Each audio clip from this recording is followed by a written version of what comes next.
Good morning, guys. So this week our story is going to be A Summer's Trade. This is a realistic fiction story, so it tells a story about characters and situations that seem real but come from the author's imagination. So big difference between this and a strictly fiction story is that all the events in this story could actually happen in real life.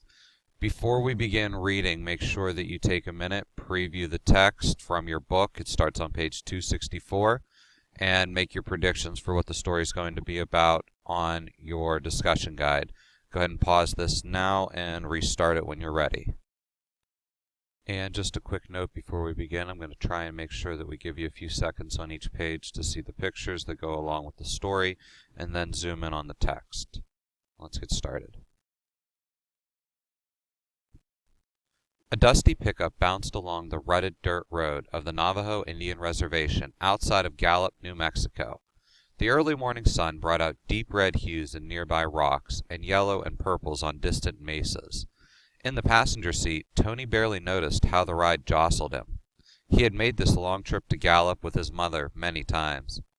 This morning, Tony daydreamed about spending some of his summer days at home on the reservation instead of going into Gallup.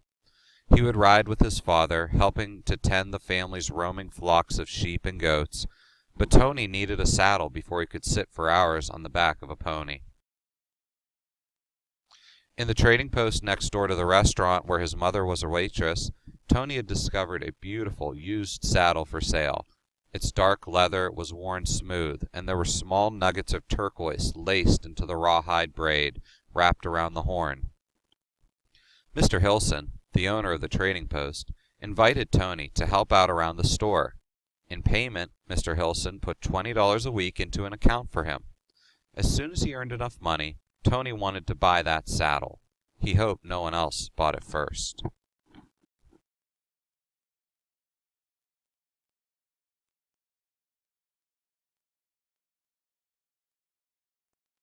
"Here we are," said his mother as she parked in front of the trading post. Tony got out and slammed the truck door. The high desert wind fluttered the bandana covering his straight black hair. "Come see me at lunchtime," his mother said. Tony waved as she walked toward the restaurant. The bell on the door jingled as Tony walked into the trading post. "Good morning, Tony," said Mr. Hilson. "Today, I need you to unpack some canned goods and stack them carefully on the store shelves. Then, you can sweep out the storage area. It's really dusty back there." "Okay, Mr. Hilson." The trading post did a lot of business. Tourists came to buy Indian-made goods such as baskets, pottery, turquoise jewelry, and colorful woven rugs. Regular customers could buy or trade for just about anything they needed.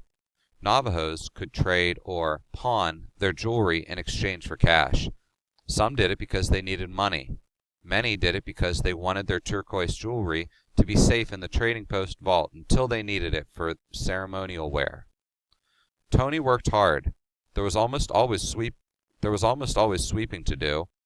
Unpacking boxes and stacking things on shelves was a regular job, too.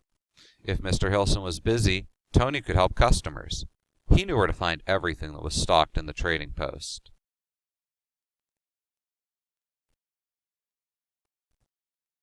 At lunchtime, Tony went next door as usual. He sat on a tall stool at the counter. Clattering dishes and chattering voices and cooking aromas filled the air. Merle's diner was always busy. As customers ate, Navajo craftsmen took turns coming in from their vendor stands outside to move among the tables, offering their jewelry and art for sale. Sometimes Tony's grandmother did that too.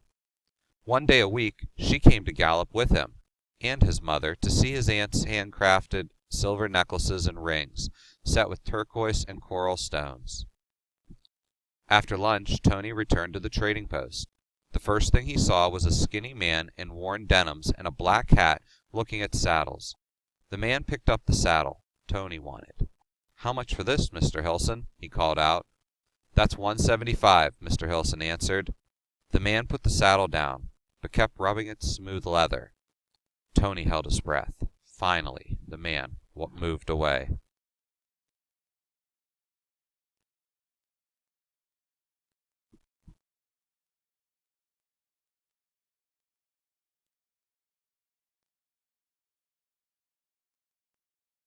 That afternoon, Tony spent some time straightening the traditional Navajo rugs displayed on wooden rods in the trading post. With their complex patterns, the rugs took months to design and complete. Tony's grandmother wove rugs and had a loom outside her hogan.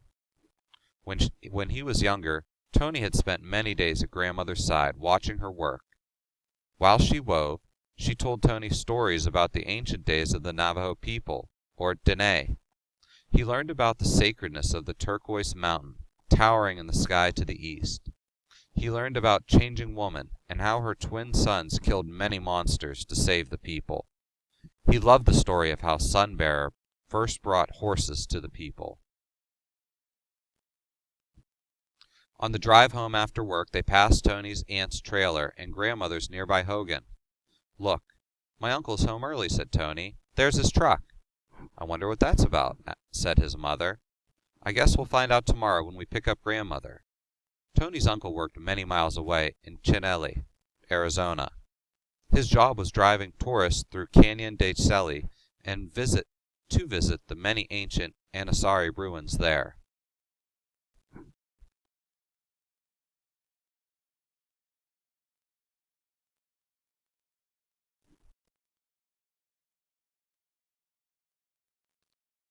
The next day when grandmother climbed into the truck next to Tony, she explained what had happened.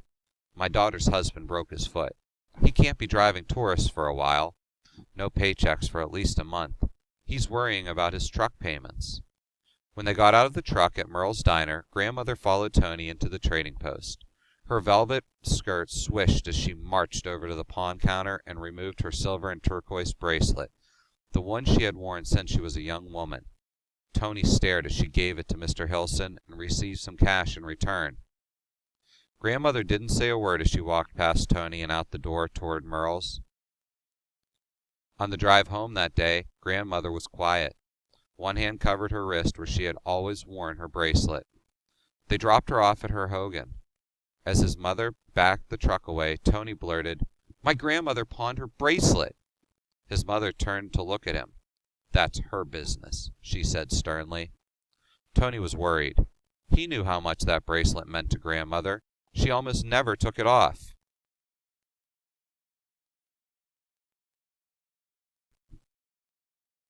For the next week, when they stopped to pick up grandmother for the drive to Gallup, Tony's aunt came out to the truck, followed by Tony's two young cousins. "Grandmother's not feeling well," she said. "She hasn't come out of her hogan for a couple of days. It may be time to call the medicine man." "I'll talk to my husband about it," Tony's mother said. Tony crossed his arms and lowered his chin. He knew what grandmother needed.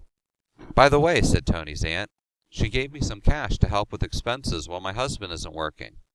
Wouldn't say where she got it." That day, the drive to Gallup seemed endless. When they got to Merle's, Tony ran to the trading post and went straight to the pawn counter. "Mr. Hilson," he said, "I have to buy back my grandmother's bracelet." "You know the rules, Tony.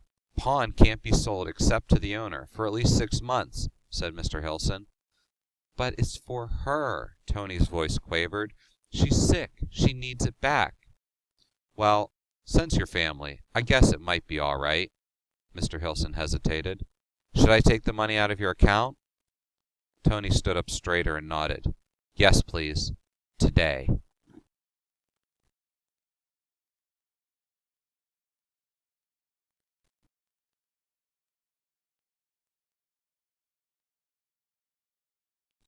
On the drive home, Tony said, "We need to stop at grandmother's. I have something for her." His mother said nothing, but she turned off the main road and stopped in front of grandmother's hogan. Tony got out and quietly entered. Grandmother was lying down, her eyes closed. "My grandmother," Tony whispered. He held out her turquoise bracelet. She opened her eyes and nodded slightly. Tony approached and carefully lifted her wrist. Then he slipped the bracelet back on where it belonged. Grandmother closed her eyes again, and Tony left the hogan. That night, Tony's father drove over to see grandmother and talk with his sister about arranging for a healing ceremony. He returned in a happy mood. "Grandmother is better," he reported. Tony closed his eyes and smiled. The following week, grandmother went with Tony and his mother to Gallup. When they arrived at Merle's, Tony dragged his feet toward the trading post. He had to start all over again, saving for a saddle. He kicked a few bottle caps along the sidewalk and finally went inside.